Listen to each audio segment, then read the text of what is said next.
Salve! Hoje, 12 de maio de 2022, 17 horas, nosso evento semanal de todas as quintas-feiras. Hoje recebendo o nosso querido desembargador Cleiton Maranhão, do Tribunal de Justiça do Estado do Paraná. Quando eu convidei o desembargador Cleiton Maranhão para estar conosco, ele sugeriu o tema e eu achei o tema interessantíssimo: desafios contemporâneos do acesso à justiça. Então, vamos receber o live gravada. Salve, desembargador! Tudo bem? Tudo bem, Marlos? Como vai você, meu caro? Satisfação estar aqui. Satisfação toda minha, uma alegria enorme. Muito obrigado pelo aceite do nosso convite e para a gente bater um papo na data de hoje, 12 de maio de 22, sobre desafios contemporâneos do acesso à justiça. Eu estava aqui contando para os nossos ouvintes que a nossa live fica gravada aqui no IGTV do Instagram, no @marlosarnes, e a partir de amanhã fica disponível no YouTube do escritório Arnes de Oliveira e Andreasa, inclusive com os comentários que são feitos pelos nossos ouvintes na live, e desde a semana passada também disponível no site do jornal Hoje Paraná, hojepr.com.br, que está também divulgando as lives imediatamente após o final, no dia seguinte. Então, desembargador, a alegria imensa de recebê-lo, e acho que a gente podia começar, a minha sugestão, que eu vou lhe chamar de você com autorização, apesar do cargo de desembargador. Eu e o desembargador Cleiton somos contemporâneos de idade, de estudos, de enfrentamento nos processos, enquanto ele era membro do Ministério Público. Ele entrou pelo 5º constitucional do MP no Tribunal de Justiça do Estado do Paraná. E acho que a gente podia começar por aí, Cleiton, falando um pouquinho da tua trajetória, inclusive da tua trajetória acadêmica, da faculdade, do teu trabalho no Ministério Público, e hoje com esse desafio já de algum tempo, esse desafio enorme no Tribunal de Justiça. O que você acha? Acho excelente, Marlos. Eu, inclusive, iria pedir autorização para você, para chamá-lo de você também. Então, claro, estamos aqui numa live, isso é tão natural, como se estivéssemos conversando, e como de fato estamos. É uma satisfação imensa, como o Marlos lembrou, nós temos uma amizade já de muito tempo, acadêmica, profissional, e é sempre uma satisfação. Outro dia, quando eu estava na Escola da Magistratura, eu convidei o Marlos para fazer uma live, foi muito interessante, e agora ele está retribuindo gentilmente esse convite, como havíamos, inclusive, proposto na ocasião. Então, Marlos, eu cumprimento todos aqui, os amigos que acompanham o seu perfil, e também o meu, né? Amigos aí, muitos em comum, inclusive, porque o meio jurídico é inevitável, né? Temos parcerias, temos muitos amigos em comum. Uma honra, Marlos, estar aqui com você. Obrigado, a honra é minha. E a tua trajetória, Cleiton? Pois então, como o Marlos comentou, né? Eu tive uma trajetória, tenho tido uma trajetória interessante nas carreiras jurídicas, porque, a par da faculdade, de períodos de estágios, tanto em escritórios na área do direito privado, na área do direito público e também na Defensoria Pública do Estado do Paraná. Depois que me formei, advoguei até um período e, no entanto, pendeu aquela vocação para seguir carreiras públicas, né? Eu tinha um pendor já pelo Ministério Público, mas antes do Ministério Público exerci ali por um ano a carreira de procurador concursado do Estado do Paraná, advogado do ente federado aqui paranaense. Em seguida, já passei no concurso para o Ministério Público, e lá, Marlos, atuei por 22 anos. Como você disse, foi natural que, na vaga do 5º Constitucional, reservado ao Ministério Público, com o apoio de muitos amigos, de muitas pessoas que confiam no meu trabalho, E você, inclusive, é um deles, Marlos. Eu quero registrar isso. Você foi um grande incentivador nessa minha caminhada, de modo que estou como desembargador há 9 anos já. O tempo passa rápido, não? O que você acha? Muito rápido, 31 anos aí só de carreiras públicas, só no Ministério Público, mais um pouco por causa da Procuradoria do Estado, né? E é uma trajetória muito interessante porque ela permite um olhar, e eu acho que isso adentra ao tema da nossa conversa, ele permite um olhar multidisciplinar sobre o nosso Poder Judiciário e especialmente nessa faceta da tua sugestão do tema do acesso à justiça, pois tendo atuado tanto na advocacia privada quanto na advocacia pública, depois no Ministério Público e agora no Poder Judiciário propriamente, dentro da magistratura, como desembargador, é possível ter uma visão plena do sistema de justiça. E aí eu te pergunto quais são esses desafios contemporâneos do acesso à justiça, que problemas você entende relevantes dentro desse tema? Cumprimentando aqui, Cleiton, o João Luiz Manassés, também juiz, foi auxiliar da presidência do TJ Paraná, grande amigo e que está acompanhando também a nossa conversa. Um abraço também para o João. Vejo aqui também vários amigos aí. Cumprimento a todos. Então, Marlos, veja, essa questão do acesso à justiça é um tema que eu diria centenário, né?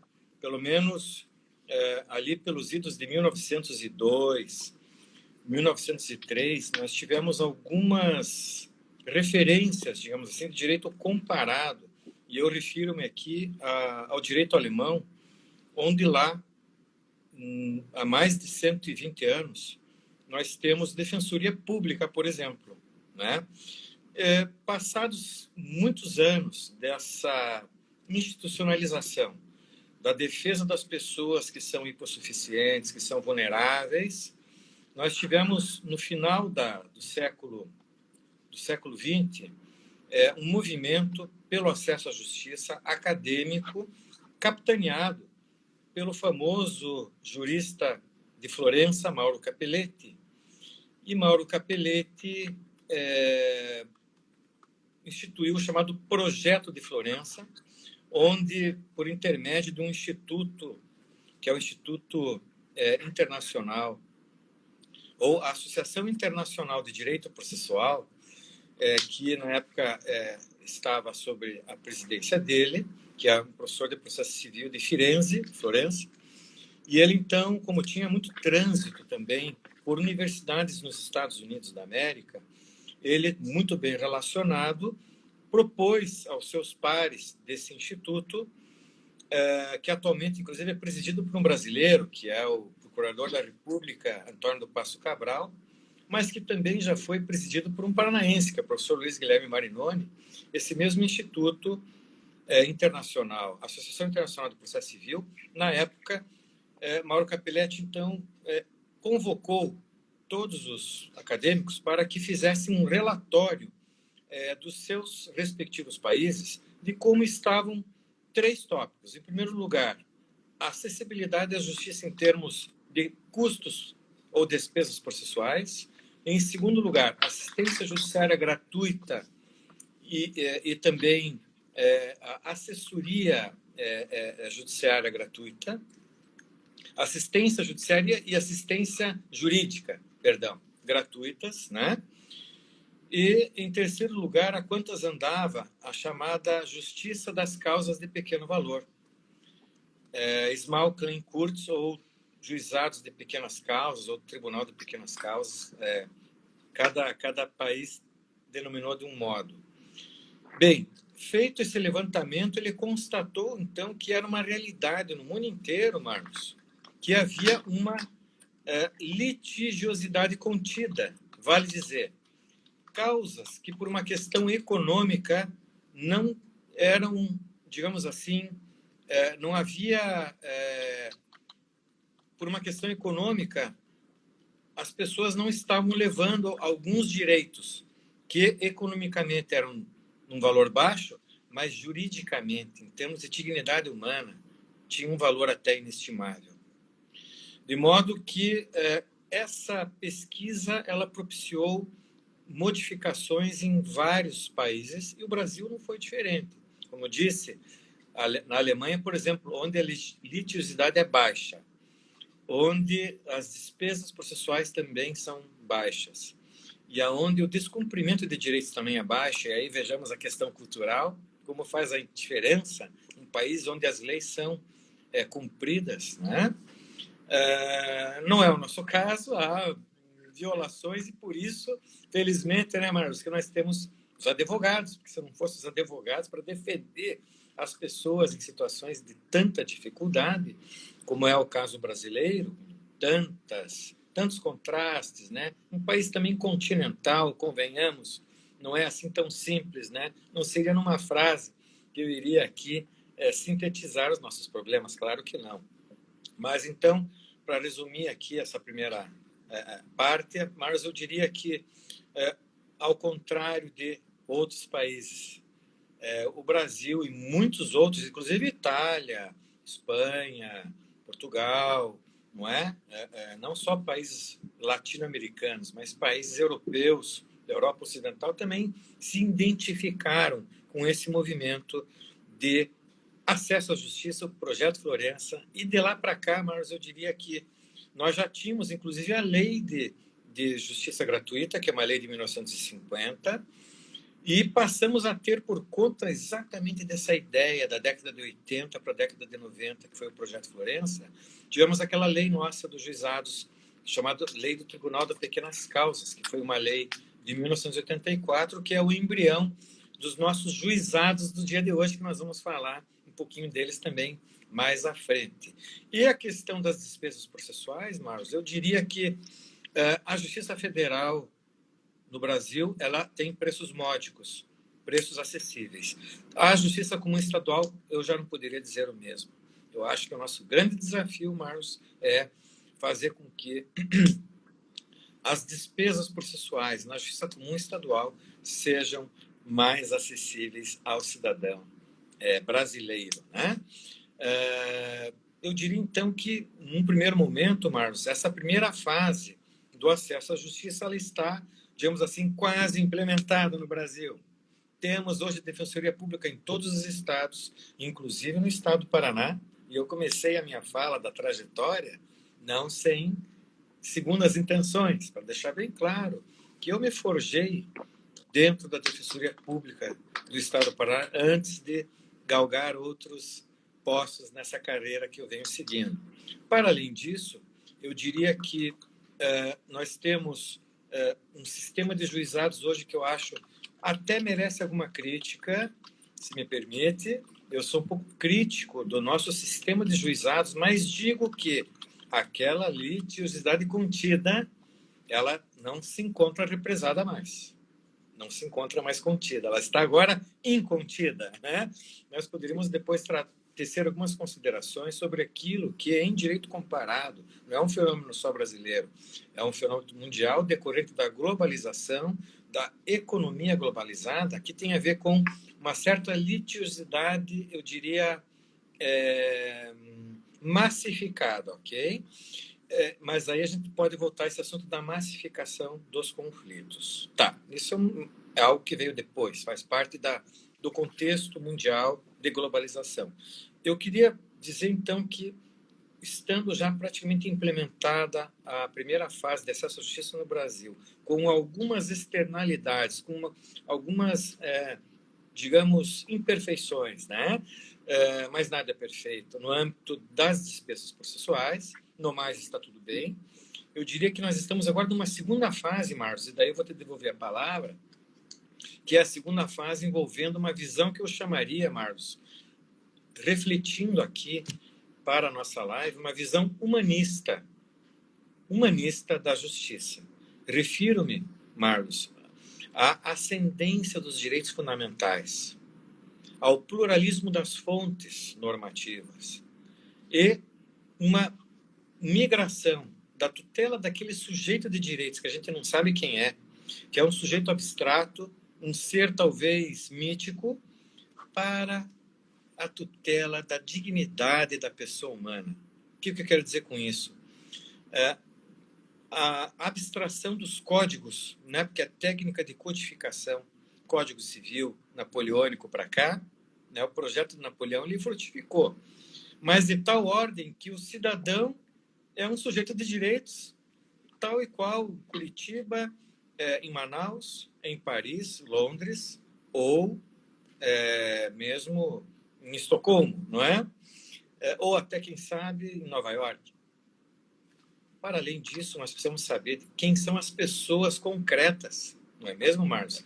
Com as suas diferenças, né? Porque eu vejo hoje, Marcos, o seguinte, dentro de uma ideia de liberdade e de um projeto democrático republicano de felicidade e de igualdade das pessoas, há que se ter igualdade de oportunidades, ou iguais condições de oportunidade. Eu acho que esse é o grande desafio, Marcos, da segunda fase de acesso à justiça. Ouso dizer, é uma opinião pessoal minha, por aquilo tudo que eu venho vivenciando ao longo do tempo.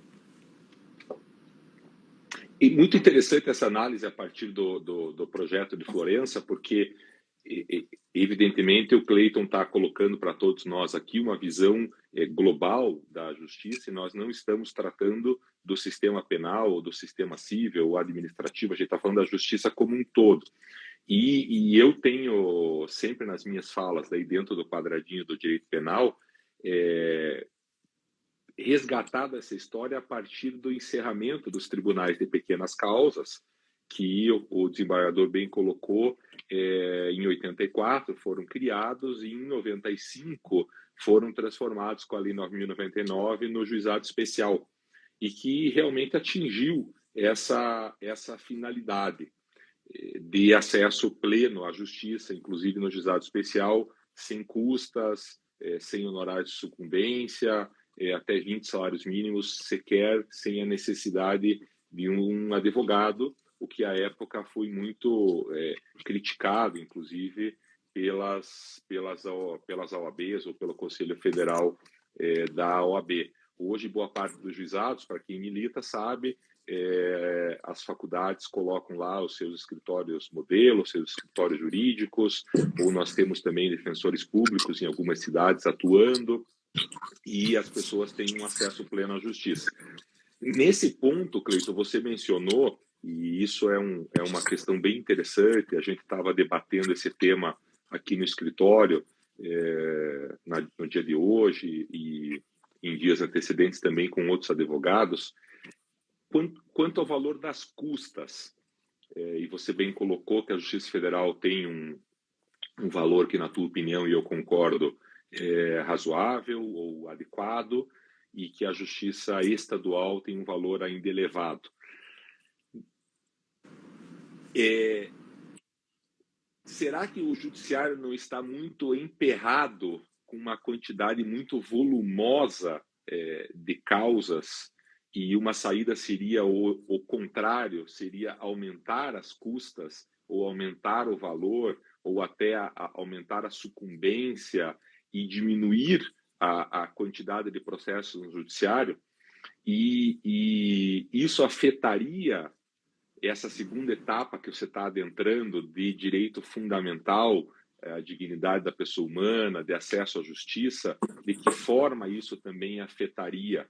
E faço aqui um paralelo de que muitas vezes o judiciário é utilizado para verdadeiras aventuras jurídicas. Isso a gente enxerga muito no juizado. Eu sou um fã do juizado, e nós aqui no escritório atuamos muito no juizado, no civil, no criminal, mas o fato no civil da pessoa não pagar custas e não ter honorário de sucumbência leva muitas vezes a uma quantidade absurda de causas, litigantes profissionais buscando utilizar o judiciário para algum enriquecimento, e mesmo na esfera civil, mesmo com a possibilidade de sucumbência, mesmo com as custas altas na justiça estadual, nós temos também litigantes profissionais. Como é que você vê esse conflito que eu te menciono? Existe esse conflito, a teu ver? Como é que você enxerga isso? Eu creio que eu concordo plenamente contigo, e até vou fazer um gancho na questão dos incentivos econômicos, que a litigância ela pode ou pode não ter, dependendo da regulação processual, né? Então, falando em termos econômicos, nós temos uma regulação processual que eu creio agora o Superior Tribunal de Justiça definiu, né, exatamente qual é a interpretação, sentido normativo do parágrafo 8º do artigo 20 do Código de Processo Civil. Isso é de uma importância tremenda, porque no regime jurídico do Código de Processo Civil de 73, não havia uma previsão que há similar àquela que há agora, nesse parágrafo 8º do artigo 20, que trata do arbitramento por equidade nas causas de pequeno valor, mas não nas causas de elevado valor. Isso faz uma diferença tremenda, porque é importante hoje, num contexto de litigância predatória, também muito bem lembrada, Marcos, por você, nesse contexto de litigância predatória, é muito importante que, de fato, esteja no planejamento dos advogados a questão do risco da sucumbência, não é? Então, como era, inclusive, na Justiça do Trabalho antes da reforma trabalhista, né? Eu participei, a convite da Amatra 9, de um congresso só entre magistrados do trabalho. Tive a honra ali de debater e aprender bastante com um desembargador do TRT de São Paulo e presidia mesmo um ministro do TST, né? E o nosso público-alvo eram magistrados da 9ª Região. E nós debatemos os aspectos processuais da reforma trabalhista, e uma das conclusões é justamente essa. A reforma trabalhista foi muito criticada por aí, mas ela tem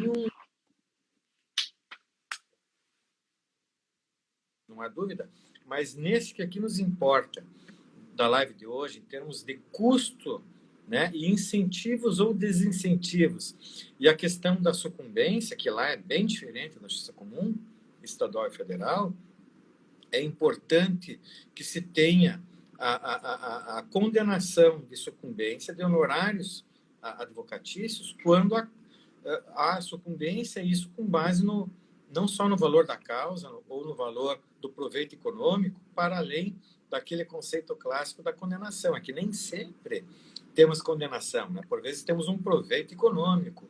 Por exemplo, um julgamento de improcedência, não há condenação. A sentença declaratória de improcedência, né, como o próprio nome já diz, tem essa natureza declaratória. E como fica? Não, mas há um proveito econômico, agora está claro.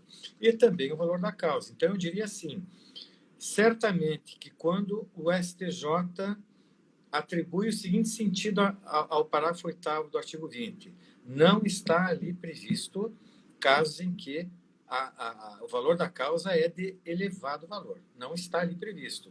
Não estando ali previsto, cabe agora, é um precedente, né? O STJ definiu. Então, quando houver, independentemente do valor da causa, se for, sobretudo naqueles em que o valor é alto, a sucumbência, os honorários de sucumbência devem ser arbitrados no mínimo de 10% e no máximo de 20% sobre o valor da causa ou sobre o proveito econômico, quando não houver condenação. E mesmo que haja condenação, não cabe conjugar com o parágrafo 8º. Então, aplica-se apenas o parágrafo 2º. Com isso, é o que o Marlos disse ali, em poucas palavras, né?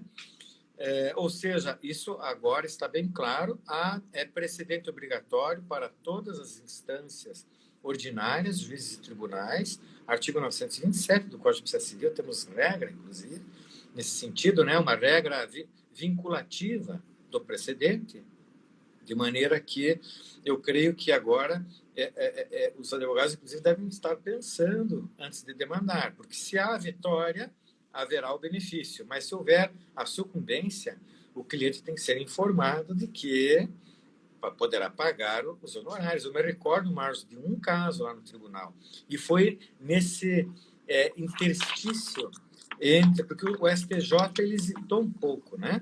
O Código de Processo Civil entrou em vigor no dia 18 de março, né, Marcos, de 2016, e entre essa data E o primeiro julgado precedente que foi do ano passado, foi 2018, se não me engano. 2019 teve uma primeira definição, aí o STJ afetou novamente o tema e foi julgado agora, muito recentemente, questão de semanas. Nesse sentido que nós conversamos aqui. Então, mas na época não. E daí o que aconteceu? Era uma ação declaratória, valor da causa R$2 milhões, julgada procedente em primeiro grau de jurisdição, mas lá na nossa Câmara nós demos provimento ao apelo. Reformamos a sentença e invertemos a sucumbência. E daí, o que o relator disse? Já na época, 10% sobre o valor da causa, R$200 mil. Olha, foi complicado ver a reação ali, mas faz parte. Faz parte. Então, agora as regras do jogo, Marcos, estão claras e eu vejo que isso dissuade, isso desestimula. Como, vou utilizar um termo aqui de Cass Susten, né? um jurista de Harvard, onde ele fala, há um nudge processual, um incentivo ou um desincentivo processual na aplicação dessa regra que eu considero positiva, porque à medida em que as pessoas, digamos assim, os profissionais, e também nós não temos só a porta da justiça litigante, né? Da jurisdição contenciosa, né, Marcos? O Marcos é um advogado aqui que todo mundo sabe. Ele atua muito nessa área não contenciosa também, não é? Buscando hoje aos acordos de não persecução penal, acordos de não persecução civil em matéria coletiva. Nós temos as colaborações premiadas. Então, tanto no civil quanto no crime, para mim é uma honra aqui, Marcos, estar debatendo com você, um profissional de gabarito, e que está mostrando... É minha, desembargador. Obrigado. A prática, doutor Marcos, me perdoe que chamei de doutor, mas é que é o respeito que tem pela sua competência e a sua inovação profissional, não é mesmo? Mostrando também aos pares da advocacia, e eu sou filho de advogado com muita honra, que a porta da justiça não é a primeira, mas a última, da justiça contenciosa. Aquela onde eu trabalho lá, no tribunal, né? E em primeiro grau de jurisdição temos nossos pares juízes, eu quero cumprimentar, inclusive, aqui magistrados que estão ingressando na live, né? e prestigiando esse evento, para dizer que, de fato, temos a mediação, temos a conciliação, temos a negociação, temos arbitragem, e cada uma dessas vias, chamado justiça multiportas, que eu diria também uma decorrência desse movimento de acesso começado lá por Capelletti, em Florença, hoje nós temos a justiça multiportas, o nosso código.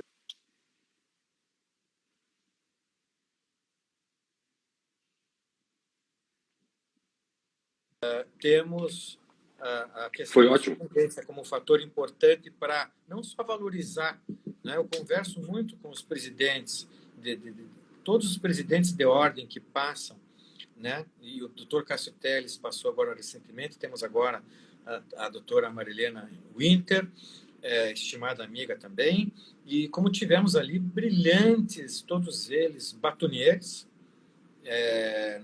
na sessão seccional do Paraná da Ordem, e sempre ouço com muito respeito quando eles falam em nome da classe dos advogados o seguinte: os honorários de sucumbência, eles têm natureza alimentar.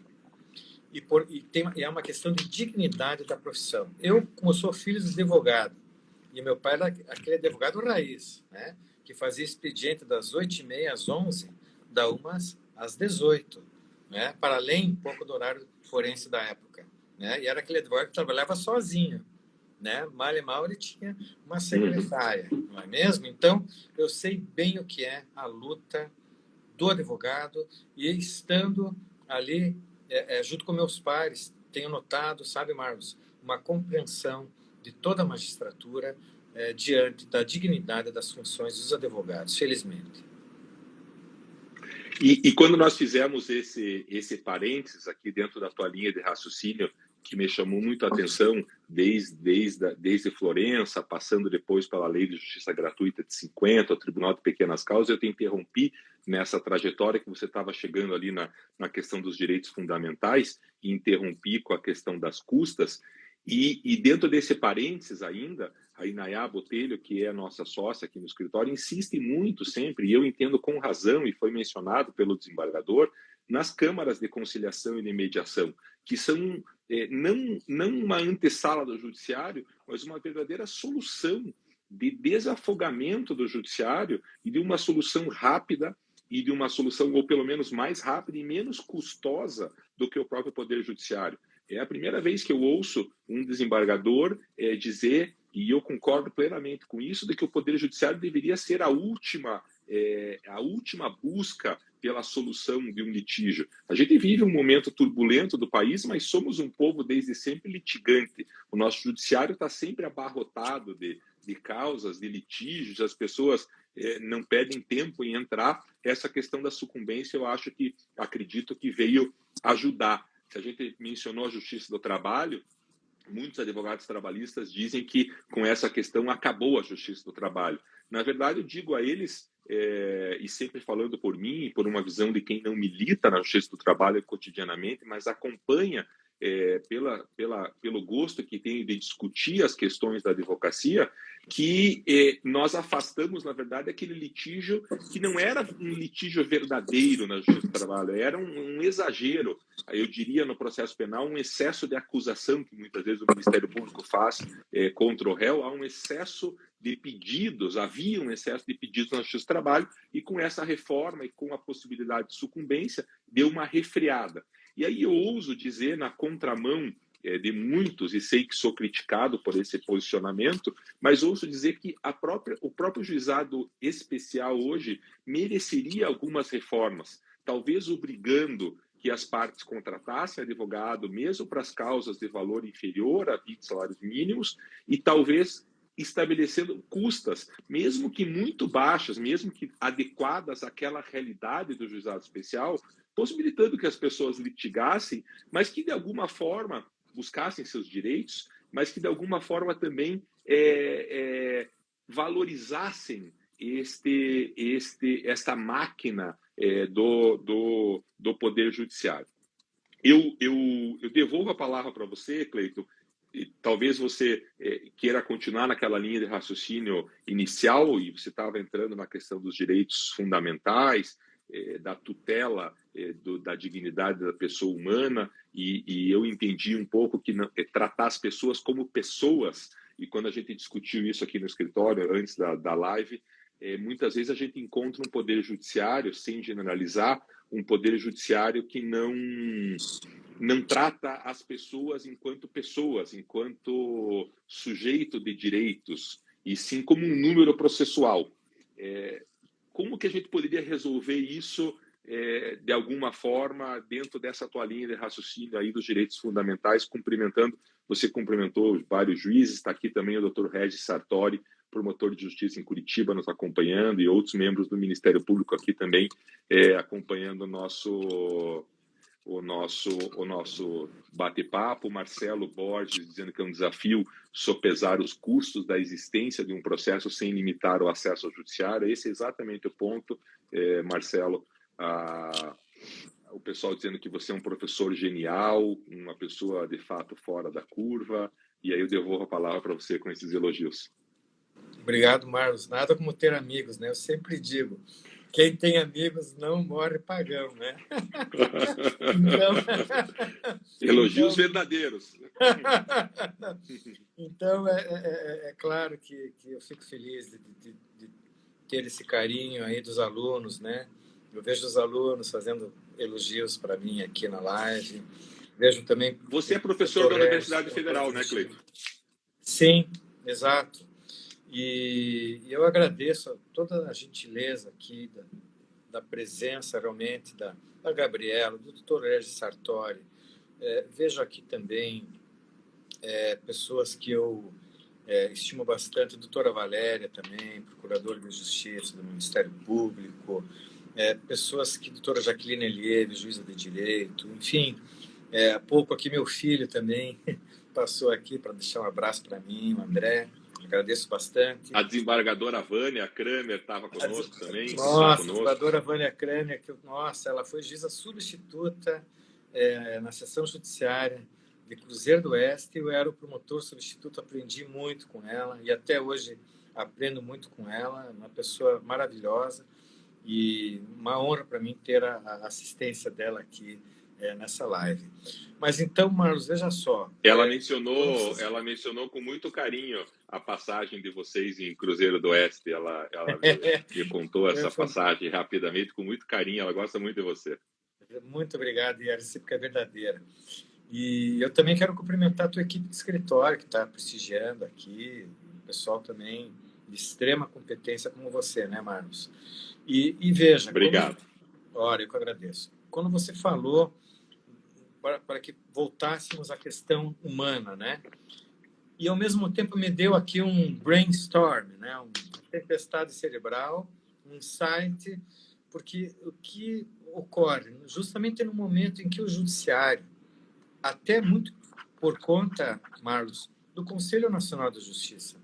O Conselho Nacional da Justiça, eu fui sempre a favor de um órgão controlador externo, tanto no âmbito do Ministério Público, o CNMP, onde eu estava na época, quanto no âmbito agora do Poder Judiciário, por conta do CNJ. O CNJ ele tem dado caminhos, novos caminhos, indicado, recomendado ao Poder Judiciário brasileiro que se desapegue das suas velhas práticas, de certo modo conservadoras, distanciadas, né? E se aproxime mais do cidadão, não é mesmo? E eu vejo um judiciário hoje muito mais próximo do cidadão. E olha, se no primeiro momento isso foi uma política pública, portanto, houve uma certa recomendação, quase imposição, eu diria que agora, Marlos, já estão surgindo de maneira voluntária pessoas com esse perfil, né, de estar para além das atividades do magistrado, que é de julgamento, análise de processos, tomada de decisões diárias, urgentes ou não, singulares ou colegiadas. O fato é que também o judiciário ele tem destinado um pouco do seu tempo por intermédio de desembargadoras, de juízas, de desembargadores e de juízes, que têm essa, digamos assim, vocação também para atividades, eu diria, de engajamento da sociedade, não sei se exatamente esse termo seria adequado, mas de sensibilização da instituição Poder Judiciário para com certas demandas que não são sempre, que são, digamos, são invisibilizadas pelas instituições.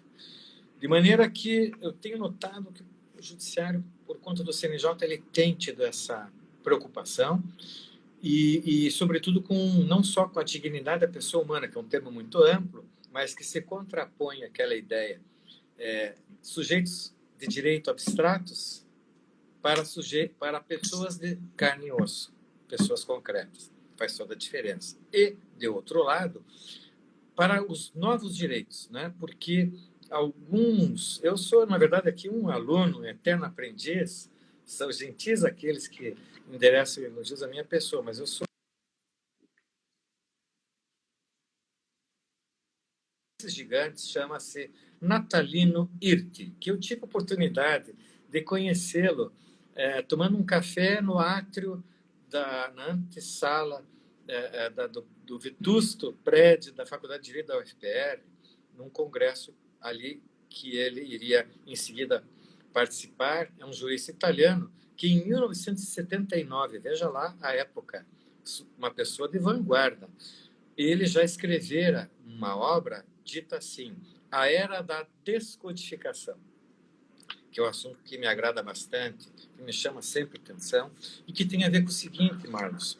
Quando Napoleão participou de uma cerimônia de lançamento do Code Civil Français de 1804, e ele disse, essa obra fica aqui perene, nesse granito, nessa pedra de lançamento, morre as institutas, o Corpus Juris Civilis de Justiniano, e nasce a Era da Codificação, isso em 1804. E convenhamos, qual profissional que não está aqui nos assistindo, estudante, advogado, promotor, juiz, professor, professora, advogado, juiz, que não tem perto um Código Civil, um Código de Processo Civil, um Código Penal, um código... Então, a era da codificação e aquela simbologia que está lá em Paris, né, num monumento des Invalides, no centro de Paris, tem lá essa imagem. Uma pessoa colocando para baixo o Corpus Juris Civilis e com o Código Civil de Napoleão em ascendência. Pois até hoje isso muito se propagou, essa ideia. Não há negar, genial foi Napoleão. Nós somos aqui apenas curiosos. De todo modo, eu vejo também que Natalino Hirti, esse jurista italiano que eu conheci em Curitiba, num evento que teve ali na faculdade, eu lia um trecho, um capítulo da obra dele, essa obra, A Era da Descodificação. Eu tenho essa obra no original. E ali o que ele prega, Marcos? Ele prega que, na verdade, ele não prega nada, ele descreve algo que já existe. Aí que está, digamos assim, a genialidade de poucos, né? Conseguirem perceber aquilo que está aos olhos de todos nós, mas nós não estamos enxergando. Sempre tem alguém com uma visão privilegiada. Ele é um desses. E ele disse assim, na obra, década de 70 para 80, ele diz, estamos no momento em que os direitos subjetivos que eram centralizados nos códigos civis, e ele um italiano, agora o que temos? Temos uma mudança, uma migração dos direitos subjetivos para os direitos fundamentais. E ele diz mais.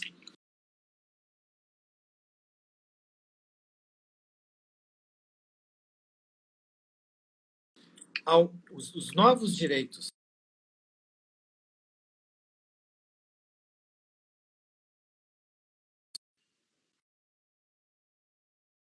veja só, os direitos dos indígenas, os direitos, enfim, o Estatuto da Mulher.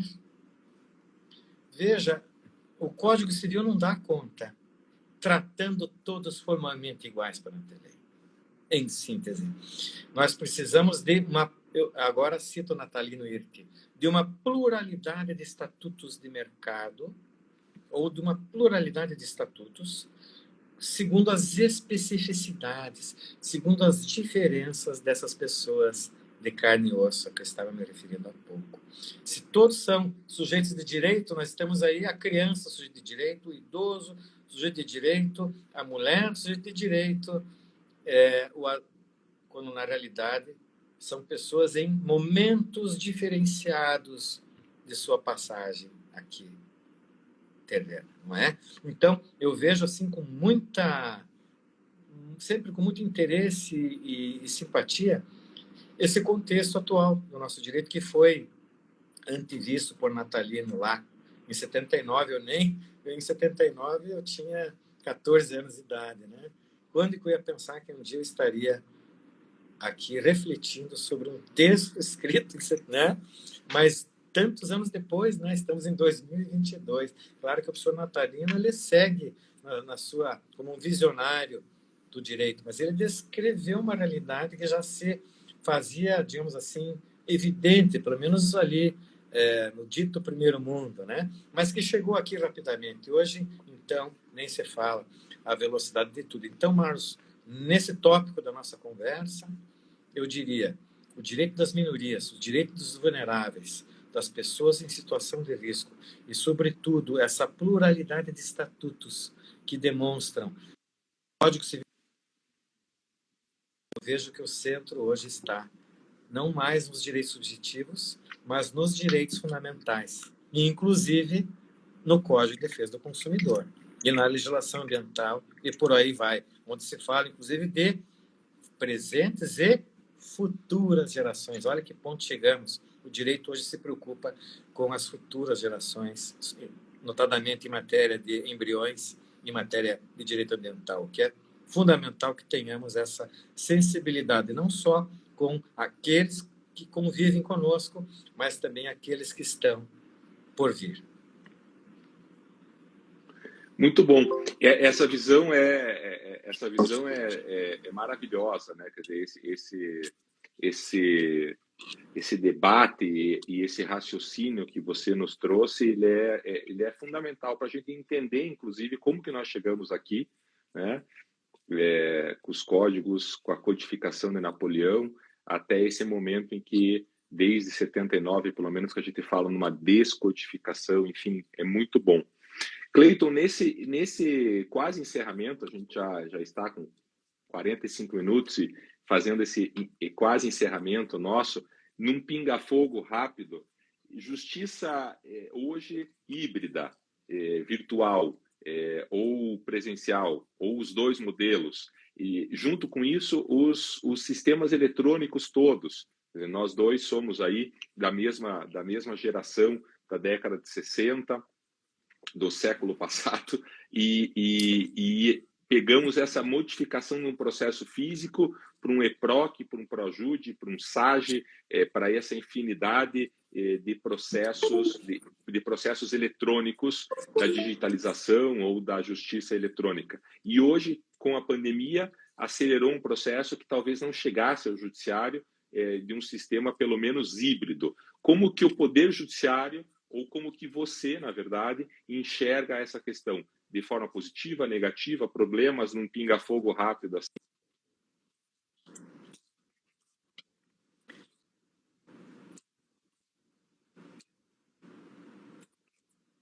Marlos, eu vejo de forma positiva e sintetizo para você. Híbrido,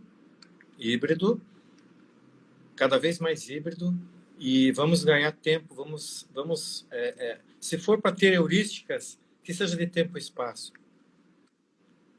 Né? Se for para ter atalhos, que seja de tempo e espaço. Porque nós ganhamos tempo com isso. Eu converso com as pessoas, Marlos, juízes, desembargadores, ministros de cortes superiores, quando posso, quando estou em Brasília, e o diálogo é sempre nesse sentido. Teletrabalho. Meu gabinete é 100% teletrabalho, oficializado no tribunal. E digo mais, algo de bom tinha que ter nessa pandemia. Por isso que eu digo, vamos sempre ser positivos na análise das coisas. A pandemia ela acelerou um processo, Marlos, que se não fosse a pandemia levaria meio século, pelo menos. Nota-se ainda uma certa resistência, o que é natural. Tudo que é novo, tudo que é diferente, causa uma certa perplexidade, nos tira do nosso conforto. Mas eu digo para você, tenho acompanhado aí muitas pessoas no teletrabalho 100%, e é assim que eu também estou apostando. É claro, de 3 em 3 meses, sempre faço uma avaliação, em diálogo, mas eu noto também a minha assessoria trabalhando feliz, cumprindo metas com qualidade. Da mesma forma, eu sempre fui uma pessoa avessa, né? Assim, é exatamente tem que estar inspirada agora. A inspiração não vem agora, vem quando ela vem, mas ela também se vai. E que nós possamos trabalhar sempre inspirados, né, Marlon? E isso o relógio analógico não dá conta.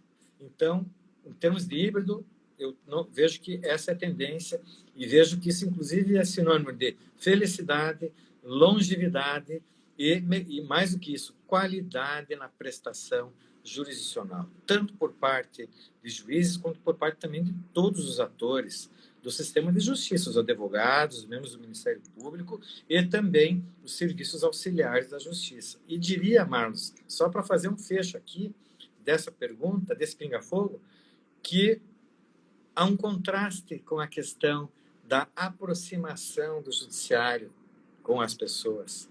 Porque quando o judiciário se aproxima das pessoas, essa aproximação agora não vai ser física, ela vai ser virtual, o que acaba sendo também um paradoxo, mas que eu considero positivo. Muito bem. Cumprimentando o Caio Mateus, grande advogado criminalista aqui nos acompanhando, a pergunta final, desembargador Cleiton, aqui no Pinga Fogo. Questões de gênero e raça nos tribunais do Brasil. Avançamos será rápido ou estamos estagnados? Quer dizer, aqui no Tribunal do Paraná nós temos uma grande quantidade de mulheres, ainda não é paritário, uma quantidade pequena de negros, mas em muitos tribunais do país nós não temos nenhuma mulher e nenhum negro.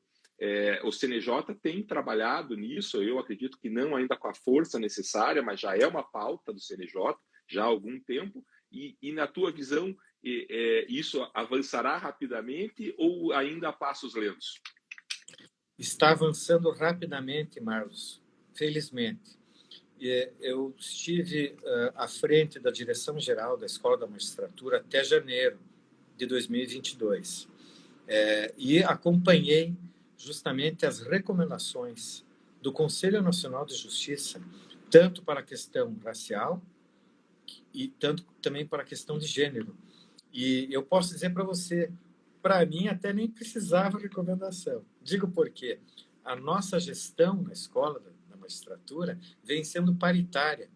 Os cargos de dirigentes da escola da magistratura são paritários, né? Então nós temos ali a supervisora pedagógica, como juiz de direito, hoje a atual diretora atual, na minha gestão ela era vice, agora ela é diretora do núcleo da Escola da Magistratura em Curitiba, e no meu período ali de gestão, inclusive, quando tinha essas discussões em Brasília, nós ali paritariamente deliberávamos que as mulheres iriam nos representar, a Escola da Magistratura do Paraná, nos debates lá no Conselho Nacional de Justiça em Brasília. Fizemos algumas lives que estão, inclusive, além da live com o Marlos e com o Guilherme Lucchesi, nós temos também outras lives lá só sobre feminismo, onde as juízas é que protagonizaram a mesa integral. Nós somos excluídos, inclusive, no bom sentido dessas discussões, mas vejam ali na live teca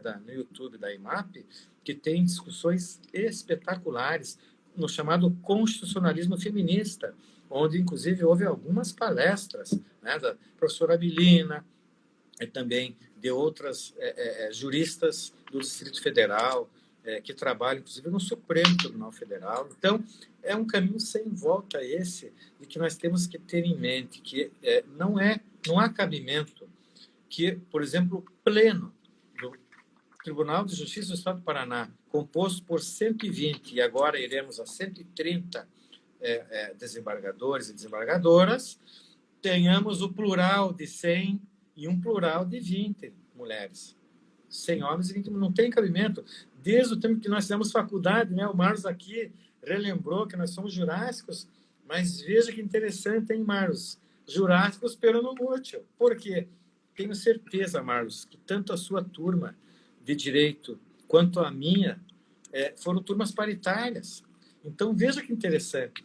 O cursinho, a faculdade, né, o ensino fundamental, o ensino médio, a faculdade, já na nossa época, não tão jurássica assim, nesse tocante, pelo menos, paridade total. Então, o nosso tribunal aqui, sem dúvida alguma, Marlos, estamos também caminhando para essa paridade. Eu diria também, quanto à questão racial, nós sabemos que, às vezes não, certamente é inconsciente, atitudes que poderia chamar aqui de racismo estrutural, né? O racismo estrutural, ele, como o próprio nome já diz, isso vem da sociologia, as estruturas estruturantes hão de se alterar para que nós possamos rever as estruturas estruturadas. Eu me vali aqui, claro, de falas de sociólogos que falam dessa maneira, mas é justamente isso. Cabe a nós que damos vida a essas estruturas estruturadas, fazendo as estruturas estruturantes de um futuro que eu diria que eu já estou com saudades dele, que é o presente e que é justamente o pleno respeito à igualdade de gênero e à questão racial. Muito bem. Eu cumprimento o Guilherme Lucchesi, que o desembargador Cleiton mencionou, está nos acompanhando, fez intervenções aqui nos comentários. Um abraço. A nossa live fica gravada aqui no IGTV do canal Marlos Arnes, @Marlos Arnes, fica gravado no YouTube do escritório Arnes de Oliveira e Andreas a partir de amanhã, e fica também disponível no portal eletrônico de notícias hojeparaná.com.br, onde estão disponíveis para todos assistirem. Mais do que tudo, desembargador Cleiton, eu quero encerro contando a todos que nos assistem que, pelo menos em 2 oportunidades, nós estivemos, eu enquanto advogado,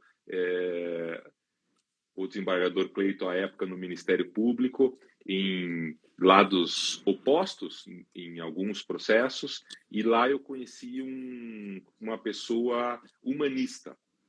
E hoje, na nossa conversa, ficou muito claro para mim e para todos que nos ouviram essa humanidade.